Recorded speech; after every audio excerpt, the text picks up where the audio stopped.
ভাই জি ভাই। মোবাইল আইসি গেছে গা। ভাই কত টাকা লাগতে পারে?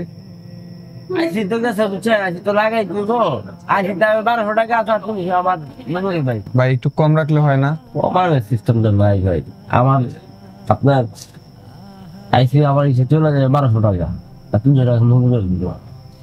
আচ্ছা আপনার একটু কম দিয়ে দেন 1400। আচ্ছা কত সময় লাগবে ছাড়তে? আপনি আসেন, বড় দিক লাগবে। আচ্ছা আপনি মোবাইলটা সারিয়ে রেখেন, আমি 2 ঘন্টা পরে এসে নিয়ে যাব। একটু ভালো করে সারেন ভাই। আচ্ছা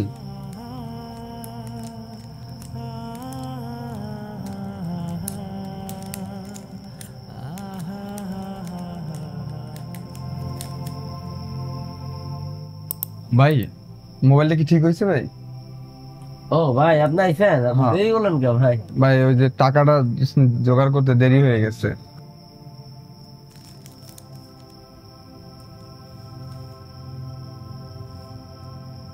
ভাই হ্যালো, কি ব্যাপার ভাই, আপনি 1000 টাকা ফেরত দিচ্ছেন কেন? আপনি তো 100 টাকা ফেরত দিবেন। ওই যে আমি যখন দেখছিলাম একটু বলতেছিলাম ভাই, আইসি যায় না আপনার, আইসি ঠিক আছিল ভাই, ওই একটু ঝামেলা হয়েছিল আর কি, পাওয়ার গেছিল গা আপনার, ওই পানিতে পড়ছিল না, হ্যাঁ ভাই বাইন্দে পড়ছিল। রাখ ঠিক করে তাদের 500 টাকা বিল আছে, 500 টাকায় রাখছিল। ভাই আসলে আপনি অনেক ভালো মানুষ, অন্য দোকানদার হলে 1400 টাকায় রাখতো। ভাই এনে ভালো আর মন্দের কিছু নাই ভাই, আসলে আসলে ধরেন আপনার একটা মোবাইল ঠিক করতে দিয়ে গেছেন আমারে, আপনি তো জানেন না মোবাইলের কিস, তাই না?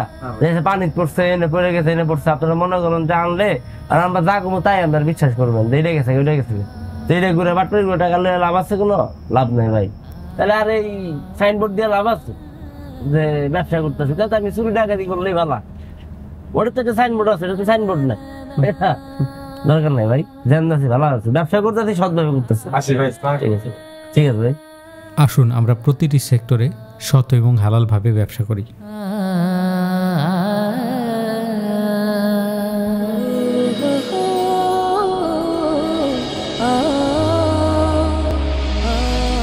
জাগো, জেগে ওঠো নিজ চেতনায়।